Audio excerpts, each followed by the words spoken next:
ሰላም ውድ የዚህ ቻናል ቤተሰቦች፣ ዛሬ እዚህ መድረክ ላይ የቆምኩት አንድ ትልቅ ሚስጥር ልነግራችሁ ነው። ሚስጥሩ ደግሞ ስለ ትላንት ውድቀታችሁ አይደለም፣ ስለ ነገ ታላቅነታችሁ እንጂ።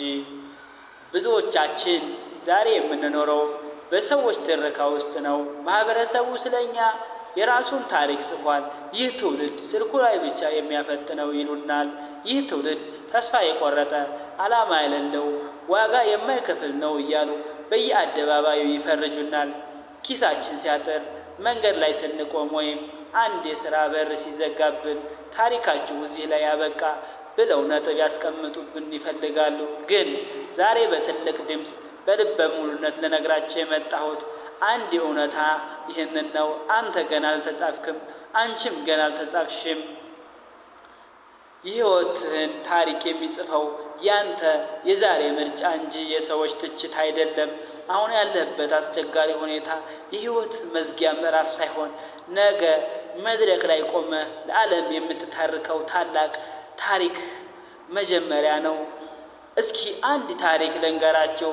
በአንድ መንደር ውስጥ የሚኖር ድንቅ የሆኑ ቅርጻ ቅርጾችን የሚሰራ አንድ ጠቢብ ሰዓሊ ነበር።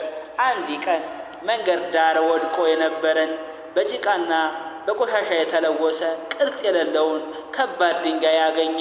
በዚያ መንገድ የሚያልፉ ሰዎች ሁሉ ያንን ድንጋይ እየረገጡት አልያም እየተሰነካከሉበት ያልፋሉ። ሰዓሊው ግን ድንጋዩን በጥንቃቄ አንስቶ ወደ ሥራ ክፍሉ ወሰደው። መዶሻውንና መረጃውን ማነሳ፣ መምታትም ጀመረ። ድንጋዩም በእያንዳንዱ ምት ይቆረሳል፣ በየአቅጣጫውም ስብርባሪው ይበራል። በሰዎች እይታ ድንጋዩ እየጠፋና እየተሰባበረ ነበር። ነገር ግን ከተወሰነ ጊዜ በኋላ ያ መንገድ ላይ ወድቆ የተናቀው ድንጋይ በዓለም ላይ ወደር የማይገኝነት ውብና ድንቅ የሰው ምስል ሆኖ ወጣ። ሰዎች ሁሉ ሊያዩት እየመጡ አደነቁት። ታዲያ ያ ድንጋይ ምን አለ መሰላችሁ? በመዶሻ ስመታ ያመመኝ ሰዓሊው በውስጥ ያለውን ውበት ሊያወጣ ማዕዘኖችን ሲያስተካክል እንደነበር አሁን ነው የገባኝ አለ። ዛሬ ሕይወት በመዶሻ ስትመታ፣ ስራ ስታጣ፣ ህልምህ ሲዘገይ እየተሰበርክ እንዳይመስል ወንድሜ፣ ነገ የምትቆምበት ትልቅ መድረክ ላይ የሚመጥን ማንነት እንዲኖር አእምሮህንና ማንነትህ እየታሸ ነው ወንድም አለም። ውድቀትህን አትፍራ። መውደቅ ማለት መሸነፍ ማለት አይደለም። ይልቁንም መሸነፍ ማለት ውድቀትህ ላይ መቅረት ማለት ነው። ታላቁ የሳይንስ ሊቅ ቶማስ ኤዲሰን አምፖልን ከመስራቱ በፊት በመቶዎች የሚቆጠሩ ጊዜያትን ተሳስቶ ነበር። እኔ አልወደኩም ይል ነበር። አምፖል የማይሰራባቸው መንገዶችን ግን አግኝቻለሁ ይለናል። አንተም ዛሬ የዘጋብህን በር ነገ የተሻለና ትልቅ በር እንዲታንኳኳ የተደረገ ሚስጥራዊ ግብዣ ነው።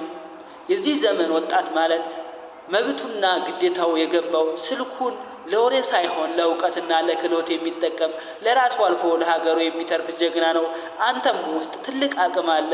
አንቺም ውስጥ ዓለምን የሚቀይር ጥበብ አለ።